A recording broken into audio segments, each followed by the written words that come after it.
Les poils aujourd'hui ont-ils encore une utilité sur le corps humain? J'avais fait un article il y a quelques temps sur le retour en grâce des poils qui avaient pendant 2 décennies presque entièrement disparu des corps, féminins pour la plupart. Si tu souhaites te le remémorer, je t'invite à cliquer sur le lien en haut à droite ou dans la description. Donc, après avoir vu que la tendance semblait à la fin de l'éradication systématique des poils en tout genre, il serait bon de se pencher sur leur utilité première. Ainsi, il sera plus simple pour toi de savoir s'il faut les garder sous peine de désagrément. Je t'explique tout cela juste après la courte présentation de la chaîne. Bonjour à toi, tu es bien sur la chaîne Harmonie des corps. Cette chaîne est plutôt destinée à ceux et celles qui ne seraient pas totalement satisfaits de leur sexualité, de leur vie de couple et qui souhaiteraient vraiment l'améliorer. Mais si tu écoutes ce message, c'est que tu es déjà bien engagé dans la voie du progrès. Donc, pour aller encore plus loin, je te suggère de t'abonner à la chaîne et pour parfaire tes connaissances, je t'invite à t'inscrire à la newsletter du site harmoniedescorps.fr, harmoniedescorpstoutattaché.fr, dans laquelle tu retrouveras des informations inédites à propos de l'article de fond de la semaine. En plus, tu auras le droit au nouveau bonus, toutes les positions du Kama Sutra. C'est pas génial? Allez, on revient sur le sujet de la semaine. Le poil fait partie de notre quotidien pour beaucoup de monde. Que tu l'ignores ou que tu le chasses sans pitié, tous les jours en passant dans ta salle de bain, ils se rappellent à ta vision. Parfois, ils peuvent être un véritable calvaire. Pour d'autres, c'est un immense bonheur. Le poil a une grande importance dans le corps humain. D'ailleurs, la langue française est là pour nous le rappeler. On peut se lever de mauvais poils, puis avoir un poil dans la main toute la journée. Bien sûr, ton boss risque de t'aboyer dessus si le travail n'avance pas, alors cela va te hérisser les poils. Tu l'auras compris, on est totalement dans le sujet. La plupart des mammifères vivant hors de l'eau possèdent des poils. Il aurait été étonnant que nous, humains, de la classe des mammifères également, n'en soyons pas pourvus. D'après les derniers avis des archéologues, nos ancêtres étaient entièrement couverts d'une pilosité abondante et bienvoyante.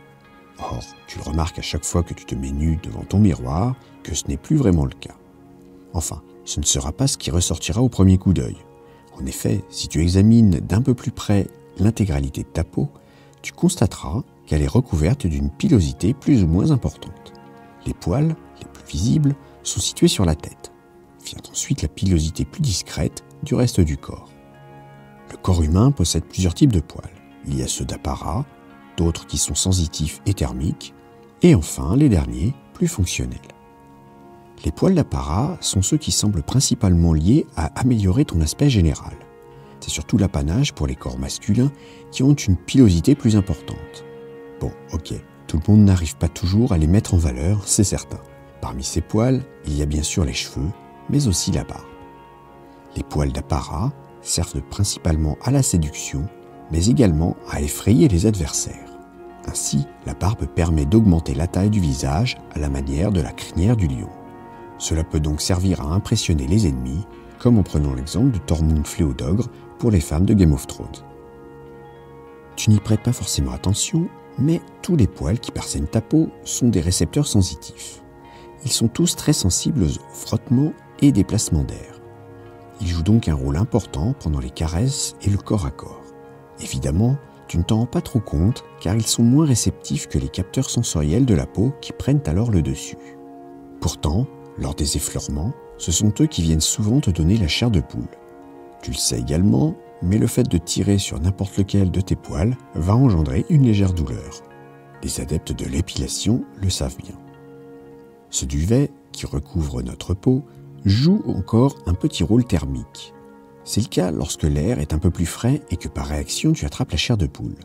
Lors de cette réaction, de minuscules muscles viennent dresser les poils pour permettre à une fine couche d'air de rester au niveau de la surface du derme. Ce matelas d'air va faire office de mince isolant pour ralentir la perte de chaleur. Les poils thermiques sont principalement ceux recouvrant les bras, les jambes et le buste. Pour finir, il reste la pilosité fonctionnelle, c'est-à-dire tous les poils. Ils ont tous ou ont eu une utilité. Ils peuvent servir de protection, de filtre, de détecteur. Ils peuvent servir de protection, de filtre ou de détecteur. D'autres encore servent à éviter les frictions ou à disséminer les phéromones. Les poils existent aussi dans des endroits où tu ne les attends pas. Il y a les conduits auriculaires, mais également au niveau de l'oreille interne pour gérer ton équilibre. Tu en as même sur la langue, eh oui. Il existe en outre 2 types de poils, ceux à pousse permanente et les poils à taille fixe. La plus grande partie de tes poils sont de longueur fixe après leur pousse. C'est notamment le cas des cils, des sourcils, mais aussi des poils sur les jambes, les bras et le torse. Ces poils naissent, grandissent, puis restent avec une certaine taille jusqu'à finir par mourir et tomber. Ils ont rarement une taille impressionnante. Il est vrai que l'on constate quand même une augmentation de celle-ci avec l'âge. Un autre type de poil est à pousse permanente. Ils sont principalement situés sur la tête avec les cheveux et la barbe. On peut aussi y ajouter dans une moindre mesure les poils du pubis qui peuvent atteindre une taille conséquente. Les poils naissent et grandissent jusqu'à leur chute une fois qu'ils sont en vie. Souvent, ils s'épaississent avec l'âge. Il est maintenant temps de rentrer un peu plus dans le détail et de faire le tour, dans un premier temps, des poils visibles, puis dans un second temps, je te parlerai des poils que l'on cache. Ils sont tous situés sur la tête. Ils sont visibles principalement du fait que nous nous habillons et cachons les autres. Sinon, tous nos poils pourraient être évidemment qualifiés de visibles. Ils sont donc des outils de séduction que tu peux prendre plaisir ou non à travailler, à embellir ou à maquiller pour tenter d'attirer l'attention à toi. Et il faut l'avouer, ça marche plutôt bien. En général, ton entourage va remarquer que tu es allé te faire couper les cheveux par exemple. Ainsi, les cheveux vont protéger la tête des intempéries, mais aussi des déperditions de chaleur. En effet, depuis que nous avons pris la position debout, le crâne est directement exposé aux rayons néfastes du soleil l'été et au froid d'hiver. L'évolution a donc transformé le poil pour qu'il pousse de façon régulière pour pouvoir atteindre une longueur parfois impressionnante. L'été, la chevelure va filtrer les rayons lumineux pour réduire l'impact des UV, mais aussi de la chaleur sur la boîte crânienne et le cerveau.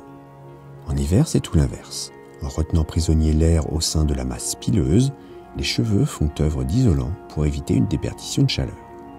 Ce sont également de puissants outils de séduction. Ils permettent, par leur taille, plus ou moins inventive, de venir interpeller les prétendants ou prétendantes. Juste en dessous des cheveux se trouvent les sourcils et les cils. Leur fonction est aussi la protection, et plus particulièrement la protection des yeux. Ainsi, les sourcils permettent de faire une barrière aux rayons solaires provenant du zénith, pour éviter l'éblouissement. Ils font également barrière à la sueur qui viendrait du sommet du crâne et du front pour l'empêcher de rouler vers les yeux. D'ailleurs, si cela t'est déjà arrivé, tu dois savoir que ça pique et que c'est très désagréable. Pour les cils, ils servent aussi bien de déclencheur du réflexe de fermer les yeux que de barrière physique. La zone des sourcils est extrêmement sensible.